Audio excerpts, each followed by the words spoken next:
অসমৰ জাতীয় জীৱনৰ পৰা জুবিনদাৰ মহাপ্ৰয়াণৰ 2 মাহ অতিক্ৰম কৰিছে। আমি জুবিনদাৰ মৃত্যুৰ পিছত সমগ্ৰ ৰাজ্যবাসী যেতিয়া শোকত দগ্ধ, শোকস্তব্ধ ৰাজ্য, অসমৰ সমাজ জীৱনত সাংস্কৃতিক, সামাজিক, বৌদ্ধিক যিটো বিশাল শূন্যতা, সেই শূন্যতাৰ মাজত আমি চৰকাৰলৈ আহ্বান জনাইছিলোঁ যে অন্তত জুবিন গাৰ্গ ডাঙৰীয়াৰ মৃত্যু মুখ্যমন্ত্ৰীৰ ভাষাত হত্যা, বাৰে বাৰে দোহাৰিছে হত্যা, হত্যাৰ লগত জড়িত হৈ থকা মানুহ সকলোকে বিচাৰি যেতিয়ালৈকে নুলিয়ায়, যেতিয়ালৈকে চিনাক্তকৰণ নহয়, যেতিয়ালৈকে শাস্তি নহয়, তেতিয়ালৈকে এনেকুৱা ধৰণৰ বিশাল বিনোদনধৰ্মী যিবোৰ কাৰ্যসূচী আছে পোষ্ট মেলনকে ধৰি সকলো কাৰ্যসূচী বন্ধ কৰি ৰাখিব লাগে। কিন্তু মোক এই কথাটো আৰু পোষ্ট মেলনৰ কাৰ্যসূচীৰ লগত বহু টকা পইচাৰ কথা জড়িত হৈ আছে, বহু পইচা খৰচ হ'ব, যোনেই নকৰক লাগিলে অসমৰ মানুহৰ পইচা। এতিয়া প্ৰথম এই কথাটো ঘোষণা কৰিছিলে অসমৰ মুখ্যমন্ত্ৰীয়ে। আজি মুখ্যমন্ত্ৰীয়ে সংবাদমেলত গোটেই কথাটো তেওঁ অস্বীকাৰ কৰিছে। অসমত পোষ্ট মেলনৰ কাৰ্যসূচী হ'ব বুলি ঢাক ঢোলেৰে কোৱা, বহু শ কোটি টকা খৰচ হ'ব বুলি কোৱা মানুহজন অসমৰ মুখ্যমন্ত্ৰী। এতিয়া DIPRত এডভাৰটাইজমেণ্ট কৰি আছে চৰকাৰে।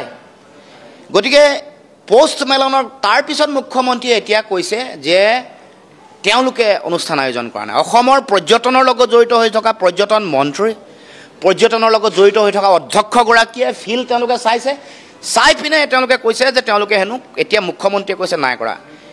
এই মানে মানুহৰ মাজত প্ৰতিক্ৰিয়া যেতিয়াই হ'ল তেতিয়াই মুখ্যমন্ত্ৰীয়ে গোটেই কথাটো বিভ্ৰান্ত কৰিবলৈ উঠি পৰিলে। এতিয়া আপোনালোককো যাবলৈ অনুমতি দিয়া নাই আৰু এই গোটেই কথা বতৰাবোৰ ব্যাপক এটা চৰকাৰৰ বেষ্টনীৰ মাজত এই গোটেই কামটো কৰিব খোজে। এতিয়া মুখ্যমন্ত্ৰীয়ে কৈছে যে কনচাৰ্ট ইকনমি হ'ব।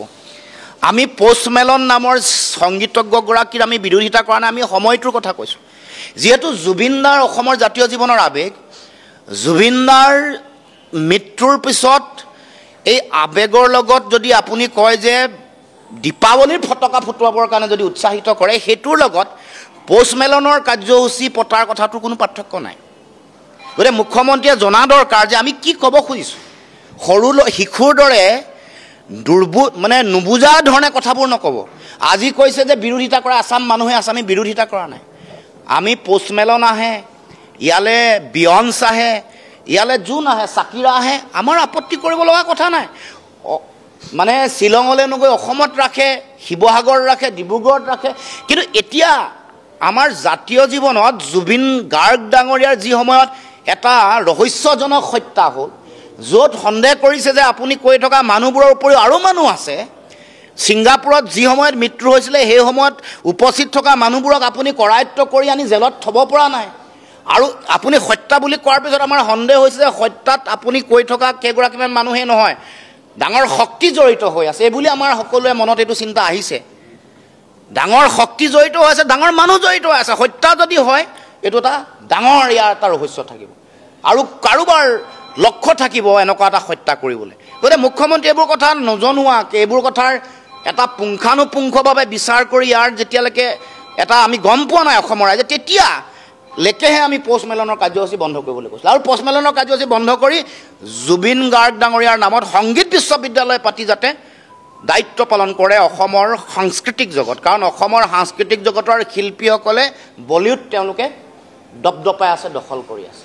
আমাৰ সংগীত শিল্পী, আমাৰ যিসকল ছাউণ্ড ইঞ্জিনিয়াৰ, যিমানবোৰ টেকনিকেল মানুহ আছে, তেওঁলোক নহ'লে মুম্বাই পেৰালাইজ হ'ব বুলি মই কোৱা নাই, চানু কুমাৰ ভট্টাচাৰ্য কুমাৰ চানুৱে কৈছে। গতিকে সেই প্ৰতিভা থকা অসমৰ কাৰণে সংগীত বিশ্ববিদ্যালয় এখন দিব লাগিছিলে। আৰু পোষ্ট মেলনৰ কাৰ্যসূচী সেইকাৰণে বাতিল কৰিবলৈ কৈছিলোঁ, কাৰণ সময়টো এইটো সময় উপযুক্ত হোৱা নাই। আৰু কনচাৰ্ট ইকনমি কৰি আমাৰ কি লাভ হ'ল? আপুনি শ্বেতপত্ৰ দিয়ক না।